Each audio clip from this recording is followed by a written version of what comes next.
Hi, my name is Vanessa and welcome to our colorful corner here with Tulip. I have Craig here with me today. Hi everyone. Thank you. Craig is here to answer any questions that you may have, or if you want to stop by and just say hi, we'd love to hear from you. So today I have lots of fun projects scheduled on to create with you today. So we are going to do some Valentine's Day DIYs. I'm so excited to show you these. Valentine's Day is one of my favorite holidays. For some reason, I just love pink and red together. It's my favorite color combo during this season. So I have lots of fun DIYs to show you, and also a few giftable ideas that you can create with friends and family. My very first one that I want to show you is this matching hoodie sweatshirt. I think it's adorable. All of this was created using our fabric paint and a stencil. So I'm gonna take you on a DIY step-by-step tutorial on how to create this sweatshirt using our 10-piece soft paint. So let me pull those off so I can show you what they look like. This is our 10-pack of soft paints, and it is in a matte finish. I love this because it's in a rainbow of colors, and you can mix the paints to create additional colors. So you can soften the pink, or you can brighten any of the colors and create secondary and tertiary colors using just this 10-pack. So this is a great pack if you're looking to create any projects on fabric, because once it's dry, it's completely washable, and it's flexible and moldable, and it's so easy to use. So I'm going to show you how easy it is to use this paint, and we're going to start our demonstration. So first, let me put this away real quick, get that out of the way, and pull out my already prepped substrate. So you want to make sure that it is a pre-washed substrate, a pre-washed sweatshirt, so that you remove any of like the sizing or anything, any dirt or anything that might be on it. And then I just took a warm iron to it and just ironed it to make sure that there was no wrinkles. The next step is creating your stencil or finding your stencil. I just found this one online and created it on my cutting machine. If you don't have a cutting machine, this is totally possible still too. You can create your own stencil and just trace it and use like an X-Acto knife to cut it out, or I can give you other ideas on how to create it if you don't want to use paint. We also have markers that would be great for this. You could always insert the design underneath, and because it's white, you will be able to see it through, and you can just trace it using markers if you don't want to use a machine. But this is one of my favorite hacks to use, because to me it looks like it is like silk screened or printed or one of those iron-on effects, because it's completely smooth to the fabric, and again, flexible and washable once dry. And this is a great Valentine's Day gift, right? Because it's handmade, you're personalizing it, and so it just makes the perfect gift, I imagine, for that special someone. It could be for a special someone or your bestie, anybody that you believe would be your match made in heaven, and it would be a fun DIY to do together. Or yeah, like Craig said, it could be a perfect giftable. So, and it can be worn, I think, year round, because it's so simple and clean, and I just love the contrast of the red and how bright it is against the white. So our first step, let's get back to our DIY, and our first step here is applying the stencil. So I've already applied the stencil onto the fabric, so it's just a vinyl sticky stencil that I cut out with the cutting machine. Our second step would be using a piece of cardboard or a piece of paper to protect your sweatshirt, because you do not want the fabric to, the paint to bleed through. So just carefully insert that in there to make sure you have a protective layer in between your shirt. And you have to do this anytime you're using any type of paint on fabric, or even the markers. I recommend inserting something in between to protect that surface. So once we get that all smoothed out, make sure you have no wrinkles. I like to press down on my stencil to make sure that I don't have any like air bubbles or creases, because then that just guarantees that my stencil will come out smooth and clean. So the first step, or the next step, would be adding our paint. I have the paint ready to go here. I like to keep them upside down because then that makes sure that we get rid of like the air bubbles and the paint is ready to go at all times. So it comes in this easy squeeze bottle cap. So it's super, super easy and user friendly.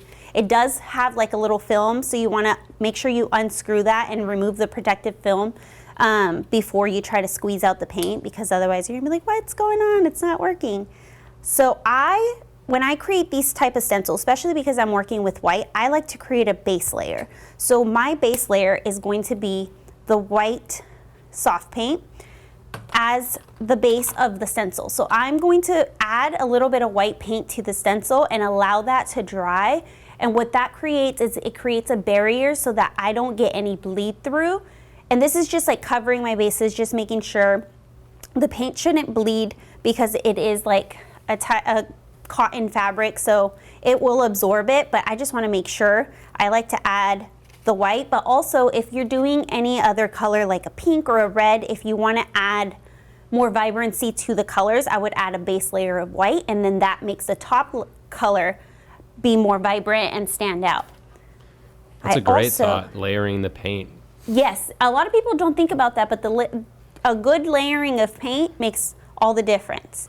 So I like to use a paint dauber for this because I'm working with a stencil. I don't want to lift any of the small pieces that are in the stencil with a paintbrush. So with a paintbrush, the back and forth motion sometimes lifts my stencil, and I want to avoid that. So I just like to load my dauber up with a little bit of paint. Not too much paint. I like to start with a little bit. You could always add more. That's the great thing about paint. And then I just go ahead and just apply the paint in slow, like daubing motions like this, because I do not want to raise the stencil. This one's a little bit more forgiving because we're working with white. Anytime I'm working with any type of white surface, I get so nervous to add paint onto it, but once it's done, it's so rewarding. And just carefully dab on your paint. I do like to go back after to make sure that it's fully on there, because if there's any air bubbles in there, I want to make sure I trap that and press it all down before adding the darker color, like the red. And we do have a few people joining us. Amanda just said hi in the chat. Hi, Amanda. Thank you for stopping by. Thanks. Let us know if you have any questions. Yes, please do. If you have any questions, if you like the DIY, if you're interested in knowing any other DIYs, give us some ideas. We'd always like to hear from you. If you have any other ideas or anything that you're interested in seeing, we could absolutely create something on live and show you what else we can do with our paints. But as you can see, this paint is super smooth and super easy to work with. And a little bit goes a long way. I did a teeny tiny, I don't know if you could see, I did like a very small pea-sized amount of paint of the white, and it is going pretty far here. Making sure I'm adding that all in there, pressing it down. Again, just be careful. Sometimes I get so in the zone that I'm just like dabbing away and I forget I'm not supposed to go outside of this stencil. I've ruined a couple of projects doing that, and that's not fun. But the good thing about paint is that once it dries, you could always add a little layer, and you know, with painting, there's no mistakes, just happy accidents. Just add a little more paint on top of that once it dries, and add a little extra match, and we would be fine. Yeah, looks great. And the stencil is, you know, a little forgiving for you too, right? Absolutely. The stencil makes me feel so confident. Okay, so just like that, I added my first layer. So with this layer, I like to let it dry, preferably a few hours or overnight if you have the time. I just like to make sure that it's completely dry so that it doesn't blend with the next color. But for the sake of being on a live, we're just gonna pretend that it's already dry, and we're gonna add our second color. You don't have to put the base layer, but I recommend it. So again, just a tiny bit of red is what I'm adding to it. And I always Right now, I opened the paint on top of the sweatshirt. I don't recommend that. I totally shouldn't have done that because sometimes, because it's upside down, if it hasn't been opened in a while, sometimes there's pressure and you don't want it to spit out paint onto your sweatshirt. So be careful with that. Always have a paper towel close by when you open the paint, and that is going to be the best way to guarantee that you don't get any paint anywhere else that you don't want to. So again, this white should be completely dry. And then we're going to add our secondary color. Our secondary color is going to be the red. And again, I'm also doing the, see, it's not really transferring that much, so it's not too bad. If you want to speed up the drying process, I do recommend a cool blow dryer. I wouldn't use it on like the highest setting or the hottest setting because it is, if you're using the vinyl, it is vinyl, so it will start shrinking it. So we don't want to use it on a cool, we don't want to use it on a hot setting or on a high setting. So if you do use a blow dryer, I recommend a cool and low setting, and that will also speed up the drying process.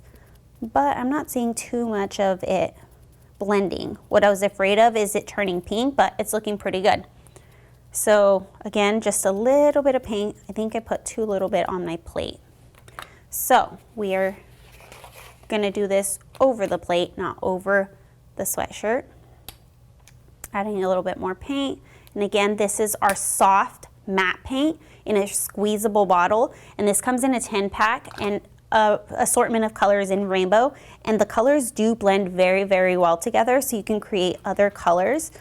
So you would have a 10-pack, but then additional 10 more colors once you start mixing and matching.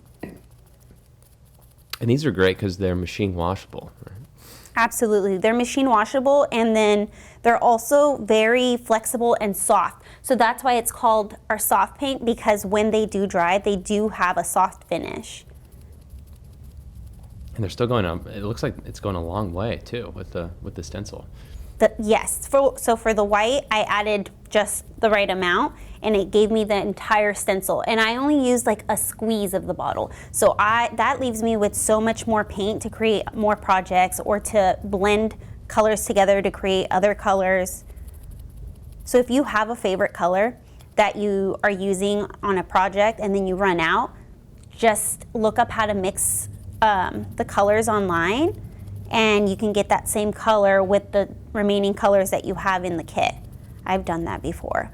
I've used up, like during Halloween, I used this paint to create custom Halloween totes, and I ran out of orange, and I just created more with the remaining colors that I already had.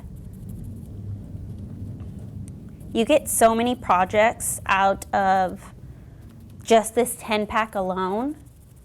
It's truly one of my favorite products that we have, and so easy to work with and relaxing too. I think painting is one of my favorite things to craft because paint is so forgiving. Once it's dry, you can paint over it if you change your mind. Just like that, the stencil's almost ready. Once you get it completely covered, sometimes I like to do just like a quick brush just to make sure that it's completely in there. But once that's done, I just set it to the side and let it completely dry before removing the stencil, because you don't want to get that paint transferred onto your fingers or onto the white sweatshirt. So I'm going to remove this, and by the magic of Alive, ta-da! It's nice and ready and dry and good to go. So let me move this to the side. So this is my top favorite part. Make sure you remove this so you don't transfer that onto your sweatshirt, because it's a nice, beautiful sweatshirt. Check your hands to make sure that they're clean. But this is my favorite part, is removing the stencil and revealing what's underneath. So I like to start with the bigger piece, because this is really where it starts coming to life. You just remove it just like that. And then the edges look really clean on that as well. Yeah, as you can see the edges there, how clean that is. And for this one, I did use the base layer of white. You can see it right here. And then I completely let that dry, and I came back the next day. I like to give it overnight. You don't have to wait that long, but I prefer to leave it overnight if you have the time. Again, you can use a blow dryer to speed up that process. If you are doing this as like a craft together and want to get to the next step, you could always do that too. But as you saw with the other one that I did place it directly onto it before letting it dry, and it was still fine. It's just not as bright of a red as I would have wanted. But look at this magic right here. Removing stencils is so relaxing. Look at that. I love it when it works perfectly. The small pieces, I use a X-Acto knife just to pull them up carefully. And then again, I'm doing this when it's completely dry because I don't want to get any paint onto the rest of the sweatshirt. And these work on multiple fabrics, right? I know this, you mentioned this was a cotton shirt. Yes, this is a cotton sweatshirt and it works on multiple fabrics. It can work on pretty much any fabric. Again, we always suggest testing it before. It works on a variety of fabrics, but it has to be light colored fabrics. So this works best on light colored fabrics. You can try the technique that I showed, adding like the white as the base layer and then adding paint to it. I have seen people try that and it does work. But again, you always want to make sure you test a piece that you're going to be working on before adding the paint. But it absolutely works on any colored light fabric. These sometimes are a little bit tricky to peel off, but once they're off, it's so rewarding. And just like that, we're about to have a matching friend sweater or couple sweatshirt, or just two sweatshirts for yourself, because it's white and you know, sometimes white is hard to keep clean. But look at that. Look at those lines. It's literally just, I'm revealing magic. Just like that. It's like peeling off a Band-Aid. It looks fantastic. Some of the pieces are a little bit tricky to get off, but it's going. Sometimes I forget because there's paint on there and I leave little pieces, and then after the wash I'm like, whoa, it looks totally different. You do want to wait 72 hours before washing to make sure that the paint is completely dry. And I would recommend washing it like by itself and then following the instructions on the packaging for your washer settings. Wonder if I can just pull it off faster like this. Let's see. Nope. Let's not mess up the sweatshirt. All part of the process. Honestly, I think this is the longest part of the process. It's a pretty easy DIY, and I think what takes the longest is just removing all of this, because adding the paint, you saw how quick that was. Just add the paint, let it dry.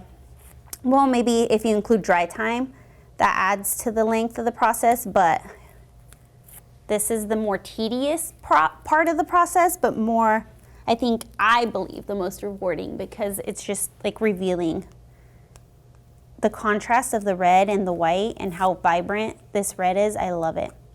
It's perfect for a gift or a friend's DIY, a girl's night, to make your own sweatshirts. And again, you don't have to use paint for this. You could also, we have a very great selection of markers that can also be used to create this exact look. So instead of creating a stencil, you could always still create a stencil and use it as like a tracing stencil for the markers, or you can just print out a design that you like, place it underneath, and then also that creates that barrier that helps protect the back of the sweatshirt. And you just trace it and you use the markers. We have a variety of markers. We have chisel tip markers, brush tip markers, fine tip, extra fine tip. So again, those are also washable, and they're also flexible and permanent once dry. Almost there, almost there. We are on the final step. There we go. There we go. Look how beautiful that is. And that just took me a couple of minutes to create with our soft paint. And now we have 2 matching sweatshirts that can be given to any of your loved ones, or it could be a girls' night, a fun DIY, but the possibilities are endless. So you can do pretty much any stencil, any design that you'd like, and create your DIY, like faux, what's the right way to say this? Like this is like silk printing, but not. This is like the hack to doing that. You don't have to have all of that fancy equipment to do it. But it still gives you the same effect. I mean, it Yes. looks like something you'd buy in a store, you know, but you have that versatility and that opportunity to personalize it, and obviously the experience too, and the memory to look back on when you wear it again.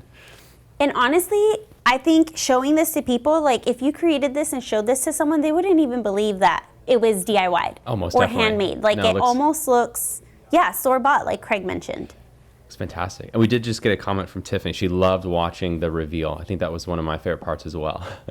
The reveal is always everyone's favorite part, I believe.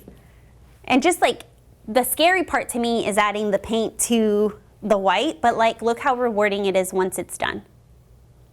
So that is one of my favorite DIYs that I wanted to show you, but also another quick DIY that I have here for you is these cute, sorry, let me show you the front view of it. Look how cute this is. And then I will flip it here to show you a closer look of like these cutie little candlesticks that I created using dimensional paint. So for this, I used our 4-ounce, let me put that there and bring this candle. I used our 4-ounce puff paint. So this is gonna give you that dimension and detail that you want to add to these. So I've seen people using paint on these, and you could absolutely use our paint for that as well, but I love the look of the dimension on the candle because it's almost like raised. Let me bring it closer. It's like raised and it's shiny, and we have different finishes, but I chose here a matte finish, a shiny finish, and another shiny finish for the red. So here, let me bring it closer.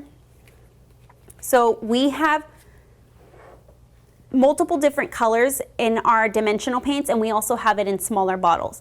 These are great because it comes in a variety of finishes. So our puff paint is dimensional, washable, flexible, and it works on pretty much any type of surface. So it works on fabric, it works on candles, it works on glass, wood, anything you can think of, you are going to be able to use this on. So I'm gonna show you how to create a quick little DIY candle and show you how easy it is to use the paint. I like to use a paper towel before starting and making sure that I get all the air bubbles out. So as you can see, perfect, we're good to go. And then if it does get clogged, I had already used this one, so if it does have, if you do have trouble getting like the paint out of it, just stick like a little sewing needle in there and clean out the nozzle and you are good to go. It should be working perfectly fine after that. So I find it easier to work on these candles with the dimensional paint with a base because I can put it down and turn it around and rearrange just in case I need to do the other side and I don't have to wait for it to dry before moving on to the other side. So let me bring this closer here so you can see. I'm gonna just create a cute little heart. I add a lot of pressure and then release the pressure as I pull down to create the first half of my heart, and then more pressure and release the pressure, and then you just kind of cross them. If it doesn't look how you want, then here is my little tip. I like to use these like cookie picks that people use for icing to kind of just blend it together and give me that sharp heart point at the end, just like that. And you just use it quickly. I like to clean my little pick and move it off to the side there, but let's create more hearts. And it's super, super easy. Again, you just add pressure when you're squeezing and then release the pressure as you pull down. Pressure, release. And just like that, you got a perfect little heart each time. And then you just continue that process all the way around. And then because I have it on a base, I can put it down, turn it around, and then do the back as well. And all of this is gonna be done within minutes, and then you just let it dry overnight and you are good to go. You have a cute little candle ready for decor, Valentine's, a gift. I created other ones too using the other colors. Let me bring them down to show you. It's like the perfect Valentine's Day centerpiece, you know, for your dinner. Absolutely, for your tablescape, for your like decorating your mantle, for a gift. If somebody loves Valentine's Day, this is the perfect little DIY. This one I think is my favorite. Let me show you closer. I used the white shiny paint to create these little bows. At first when I was creating them, I was just going straight down, and when I was done, I was like, wait, this looks weird. They look like scissors. So then I went back and just added a little curve to it to make it look more like a bow. But I think it turned out still. It absolutely turned out. Absolutely. And the good thing about these is if you do a mistake on these candles, like if you don't like the way that it's looking, like I almost restarted this candle because I was like, wait, it looks like scissors. Why is it wrong? It doesn't look like a bow. You can wipe them off. Because it's not a fabric surface, you can wipe it off and restart. So clean it with a damp, wet towel, and then wipe it, make sure it's completely dry before you move on, and you can start over again. And there's lots of paint in the bottle, so you can create lots and lots of these. These are great for get-togethers, or if you're just doing a DIY for yourself. I also recommend cleaning the nozzle right before you close it. So it comes with this clear cap, you close it, make sure it's airtight to protect it, to keep creating projects with it. And these are strictly decorative, right? We wouldn't want to light the candle or anything. No, after you did all that work and how beautiful they are, I would just preserve them. I wouldn't turn on the candles. I would preserve them and save them for later, or for next year, for next year's decor. I wouldn't recommend turning the fire on these or lighting them. I also want to show you other options that we have here that you can create as giftables. It doesn't have to just, they're still DIYs, but they could be giftables, and they're very interesting and fun. Like, imagine receiving this gift that was wrapped and created by yourself. It would be so cute. All I did for this was use our 14-piece dual tip brush markers. So these are the markers that I was talking about and telling you guys about that you could also use on the sweatshirt. All of these products can be mix and match, and they can be used simultaneously together too. So for this one, I used markers and I used soft paint. So the paint that I used for the sweatshirt, I also used on this, and I used the white and the red to create, actually I used the white and the pink to create a lighter pink, so I did mix it to create a custom color. And then I used our fabric markers, our fine tip markers, to create the hearts that you are seeing on the toe. So one of my favorites is this one. I used soft paint with a stamp on a bandana, so like a headscarf or a bandana, and I just stamped it using our soft paint, and then I let it dry and then tied it and wrapped a cute little gift. But I also used this one. I created this one using our 14-piece markers that are dual tip markers. So with these markers, you're gonna get 14 markers, 14 different colors, but you're gonna get a variety of tips. So you can create this look where you have like that darker border of the marker and then that fine tip writing. So I used both and I interchanged it, and I played with like my fonts and like the shapes of the quote bubbles. Let me show you here. I used these markers, so I used the brush tip for the quote bubbles to give that deep, thick line, and then I used the extra fine tip to create the fonts. But I also used the brush marker because if you have great handwriting, you can do calligraphy, these are great for that as well. And then the fine tip to add that extra little detail. So I used these dual tip markers for this one, and then I used our fine tip markers. So this one, we have the extra fine tip. So you're gonna have that sharp little needle point marker that gives you that super fine line, and then this one, it gives you that medium size fine tip line. So these are fine tip markers. These are a 20 pack, again, a rainbow of colors, and you can use these on a sweatshirt, on fabric. These are recommended for light colored fabrics, and they are completely washable and permanent once dry. So I use those to create the little hearts inside of the tote, and then I just used tape to create the little checkers and taped it all down on the white, and then mixed up my soft paint to create a lighter pink, and this is the design that I got. So I really hope that you guys enjoyed our DIYs. If you're looking for any more DIYs, always please check our website. We have hundreds of DIYs there. It's not just Valentine's Day. We have year-round DIYs. We have fun seasonal DIYs as well. If you liked any of these products, check them out on Amazon. We have them all linked below. So if you liked any of them, I suggest buying them now or going onto our website and getting some more inspiration, and we also have them there. If you have any questions or would like to see any other DIYs, please leave it in the comments, and I will see you guys next time. It's time to hang up my brush. Stay crafty.